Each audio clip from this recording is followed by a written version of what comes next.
How did England's lost king end up under a parking lot?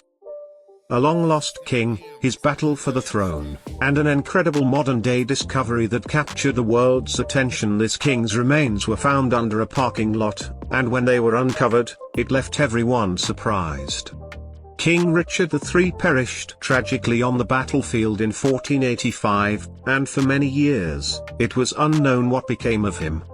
The king's remains, however, were unearthed in Leicester, England, under a parking lot in 2012, more than 500 years after his passing. In addition to shedding new light on one of the most turbulent periods in English history, this amazing discovery also sparked a worldwide praise, enthralling people with each revealed detail. On October 2, 1452, Richard was born at Fotheringhay Castle in Northamptonshire, England. During the rule of his nephew, King Edward V, he was the Duke of Gloucester and the Lord Protector of England. He was the last king of the Plantagenet dynasty and its cadet branch, the House of York. His defeat and perished at the Battle of Bosworth Field, the last decisive battle of the Wars of the Roses, marked the end of the Middle Ages in England. After his brother, King Edward IV, passed away, Richard was accused of usurping the throne and having his two nephews assassinated to secure his position as king. This grim story is widely known as the Princes in the Tower, with the tower being none other than the infamous Tower of London. Richard took the throne on July 6, 1483, and ruled for just 2 years before he was overthrown and assassinated on August 22, 1485, at the Battle of Bosworth Field. The marriage of the king's parents turned out to be bigamous and invalid before the monarch could be crowned.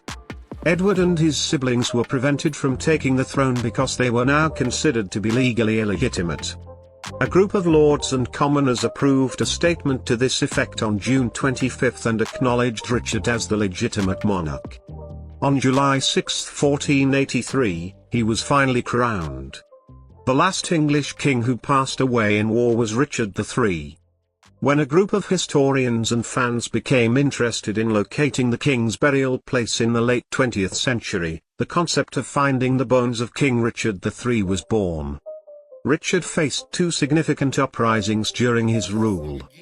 Henry Stafford, 2nd Duke of Buckingham, and other ardent supporters of Edward IV and Richard led an unsuccessful uprising in October 1483. After his defeat, Richard III's body was taken to Leicester and buried at the Greyfriars Friary. However, the exact location of his grave was lost over time. In 2010, the University of Leicester launched a project to search for Richard III's remains. The project involved archaeological excavations of a parking lot in Leicester believed to be the site of the Greyfriars Friary. The University of Leicester, Leicester City Council, and the Richard III Society stated on August 24, 2012, that they would search for King Richard's remains. The skeleton's height and bone structure revealed severe scoliosis, which was in line with tales of Richard III's physical characteristics from the time period. Additionally, it revealed signs of fatal wounds that were comparable with the manner in which Richard III was assassinated at the Battle of Bosworth Field. To locate his bones, the volunteers searched for the location of the former Greyfriars Church, which was destroyed when Henry VIII dissolved the monasteries. The church where Richard's remains had been hastily interred without ceremony in 1485 was discovered by comparing fixed points between ancient maps. Its foundations were visible beneath a modern church. By September 5, 2012, the dig crews had located Greyfriars Church. 2 days later, they reported having located Robert Herrick's garden, the location of the early 17th century Richard III memorial. Under the church's choir, a human skeleton was discovered. Unexpectedly, the remains were discovered during the initial dig in the parking lot. It was revealed on September 12 that the skeleton found during the hunt may be that of Richard III. The remains of an adult male were buried beneath the church's choir. There was significant spinal scoliosis, and one shoulder may have been broken, among other explanations. The identification of Richard III's remains through DNA testing was a difficult process. The teeth and thigh bones of the skeleton were used by the University of Leicester researchers to collect DNA samples. Additionally, they collected DNA from Michael Ibsen and Wendy Duldig, two living ancestors of Anne of York, sister of Richard III. With a match percentage of more than 99.99%, the findings indicated a high degree of possibility that the skeleton was that of Richard III.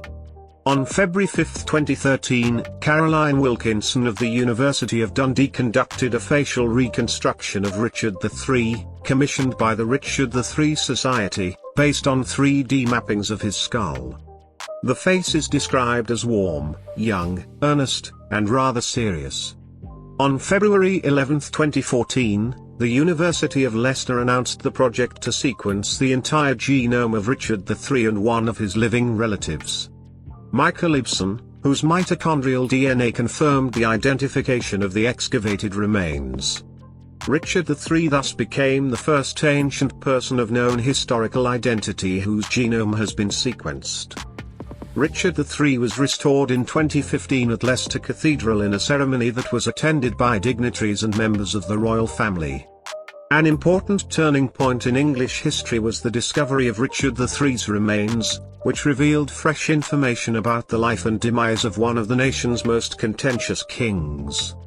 It was also proof of the effectiveness of contemporary forensic and archaeological research, showing how cutting-edge methods may be used to solve puzzles that have existed for hundreds of years. Many interesting facts about Richard III were learned while researching. In the biopic Richard III, the legendary Laurence Olivier also played the king. Additionally, Benedict Cumberbatch, the monarch's second cousin 16 times removed, played Richard III in the BBC series The Hollow Crown most recently. The reburial ceremony was held at Leicester Cathedral, and Cumberbatch participated by reading a poem. Other elements of the ceremony, such as the pall that covered the deceased king's coffin and the escort on horseback wearing armor, were designed in the style of the Middle Ages.